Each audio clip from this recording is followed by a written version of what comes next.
नमस्कार. गुजरातला आम्ही गेलो होतो, तर मी 5 या ठिकाणी फिरायला गेलो होतो. तर सर्वात आधी आम्ही स्मृतिवन म्युझियम, पराग महल, आईना महल, डोलावीरा आणि रण ऑफ कच्छ. तर चला तर मग पूर्ण व्हिडिओला सुरुवात करूया.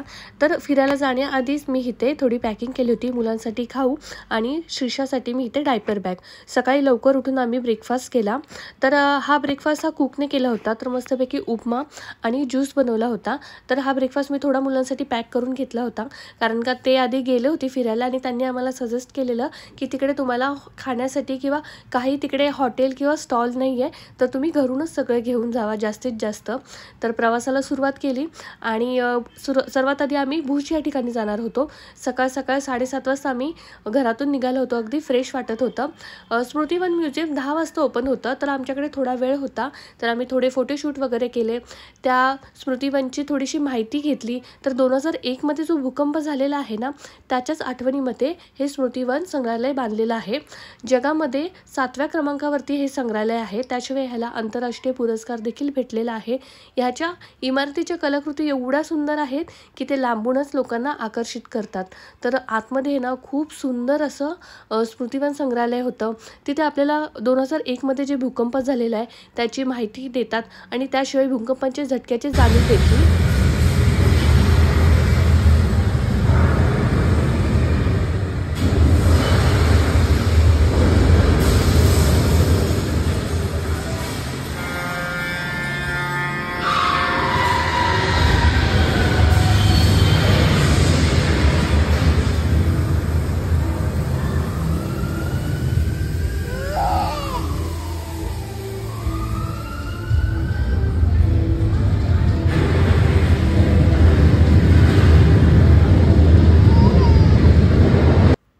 तर म्युझियम बघून आम्ही पुढच्या नेक्स्ट ठिकाणी गेलो, ते म्हणजे पराग महल आणि आईना महल. भुजमध्येच आहे. पराग महल आणि आईना महल हे एकाच ठिकाणी आहे, बाजूबाजूला एकाच कंपाऊंडमध्ये. पण आम्ही सुरुवातीला पराग महलमध्ये गेलो. तर खूप सुंदर पराग महल आहे. या महलमध्ये आहे ना बॉलिवूडच्या काही मूवी देखील शूट झालेल्या आहे, त्यापैकी हम दिल ले चुके सनम आणि लगान या फेमस मूवी. पराग महलचा आहे ना पूर्ण दिवसभर आपण कधीही जाऊ शकतो, पण आईना महल बघण्यासाठी त्यांचा फिक्स टाईम आहे. आम्ही 1 वाजता गेलो होतो आणि आमचं पराग महल बघून झालं होतं आणि त्यानंतर आम्हाला समजलं की 1 ते 3 ह्या दरम्यान आहे ना हे आईना महल बंद असतो, त्यामुळे आम्हाला पराग महलमध्येच थांबावं लागलं. तर पराग महलला एंट्री फीस आहे 70 रुपीज आणि लहान मुलांसाठी फ्री आहे. त्यानंतर आम्ही इथे काही व्हिडिओ शूट केले. हे व्हिडिओ शूट करण्यासाठी त्यांनी आम्हाला 100 रुपीज चार्ज केलेले, पण खूप सुंदर व्हिडिओ आला. आणि आम्ही पुढे नेक्स्ट ठिकाणी जाणार होतो, ते म्हणजे डोलावीरा. तर हे भुजपासून एक 150 किलोमीटर दाखवत होतं. तर आम्ही पटकन आवरून नेक्स्ट ठिकाणी गेलो. लेट होईल म्हणून आम्ही ना इथे ब्रेकफास्ट किंवा जेवण केलं नाही. म्हटलं पुढे कुठेतरी जाऊन करता येईल.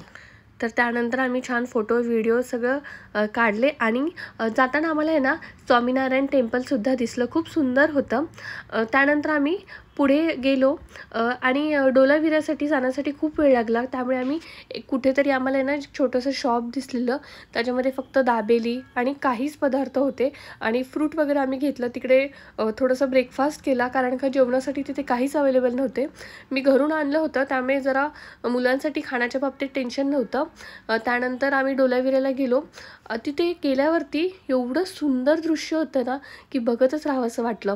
50 किलोमीटरचा रस्ता होता, तो समुद्रातून जाणार होता आणि दोन्ही साईडनी पूर्ण व्हाईट रन होतं. तुम्ही बघू शकता, जसं की असं वाटत होतं की आपण स्नोमध्ये आलेलो आहे. सगळीकडे जसं की बर्फच आहे. स्वरूपला आधी वाटलं की हा बर्फच आहे, पण हे दृश्य खूप सुंदर होतं. जेवढं बघत राहावंसं वाटत होतं ना, ते असं बोलता येणार नाही आहे की एवढं ते दृश्य सुंदर होतं. जर तुम्ही कधी भुजला जाणार असाल तर ह्या प्लेसला तुम्ही नक्की व्हिजिट करा, खूप सुंदर आहे. तर हे आहे ना इंडिया आणि पाकिस्तानच्या बॉर्डर जवळ आहे आणि 50 किलोमीटर नंतर इंडिया पाकिस्तानची बॉर्डर आहे. अजून एक तिकडे फेमस ठिकाण होतं, ते म्हणजे काला डोंगर. पण मुलं लहान होती आणि मुलांना घेऊन चढणं वगैरे उतरणं होणार नाही, त्याशिवाय खूप उशीर देखील झाला होता. आम्हाला डोलावीराला आहे ना 4 ते 4:30 वाजले होते आणि त्यानंतर आम्हाला रण ऑफ कच्छला जायचं होतं. रण ऑफ कच्छला जाण्यासाठी आहे ना 6 वाजता एंट्री बंद होते, त्यामुळे आम्हाला लवकरात लवकर आहे ना तिकडे पोचायचं होतं. त्यामुळे आम्ही थोडे तिकडे फोटोशूट केले, व्हिडिओ काढले आणि तिथल्या श्रीषा तोपर्यंत झोपली होती आणि जरा ऊन देखील होतं, त्यामुळे मी श्रीषाला आहे ना असं थोडंसं ओढणीने झाकून ठेवलं होतं, जेणेकरून तिला ऊन लागणार नाही आहे. छान फोटो व्हिडिओ काढले. स्वरूपला खरं तर तिकडे खेळायचं होतं, त्यामुळे तो येत नव्हता. बोलायचा मम्मा इथेच थोडा वेळ थांबूया ना, पण आम्हाला अजून पुढे देखील जायचं होतं. त्यामुळे आम्ही त्याला समजवलं की आपल्याला पुढे देखील असाच व्ह्यू भेटणार आहे आणि तिथे भरपूर वेळ खेळ. तर आम्ही छान तिथे फोटो व्हिडिओ काढून पुढच्या प्रवासाला सुरुवात केली. तर प्रवासाच्या दरम्यान आहे ना मला तिकडे लोकांची घरं आणि तिथे लोकांचा पेहरावा आहे ना भरपूर वेगळा होता. तर तुम्ही इथे व्हिडिओमध्ये बघू शकता ना, किती म्हणजे त्यांचे सगळे पेहराव वेगळे होते. जवळच इकडे ना इंडिया पाकिस्तानची बॉर्डर होती आणि काला डोंगर देखील एक फेमस ठिकाण आहे.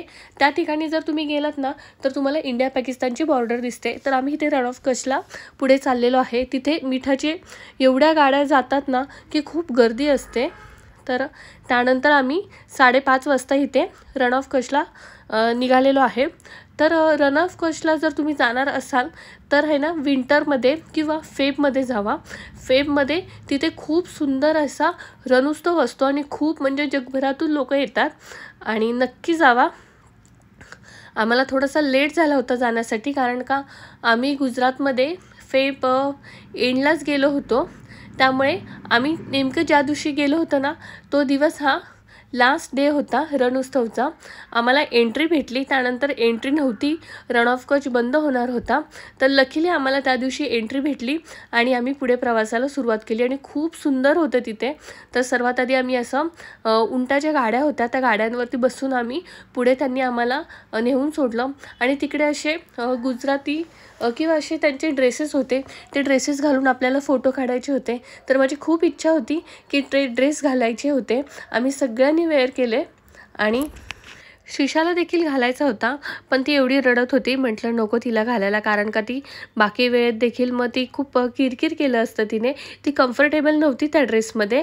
मग मी, स्वरूपच्या पप्पांनी आणि स्वरूपने देखील घातला होता.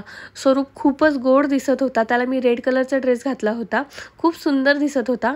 मग श्रीषाला मी त्या काकांना सांगितलं की तुम्ही तिला थोडासा फेटा वगैरे बांधत असेल तर ते बांधून बघा. तर तिने बांधून दिला आणि लगेचच तिने हात लावून असा काढून टाकला. म्हटलं ठीक आहे, तेवढा तर तिने बांधून दिला. 1-2 फोटो काढून घेतले आणि त्यानंतर आम्ही सगळ्यांनी तिथे छान फोटोशूट केले आणि तिथे पण देखील असे आम्ही व्हिडिओ काढले आणि खूप एन्जॉय केला.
छान असे व्हिडिओ फोटो काढून मुलांना एवढं छान वाटत होतं ना तिथे ते खेळायला.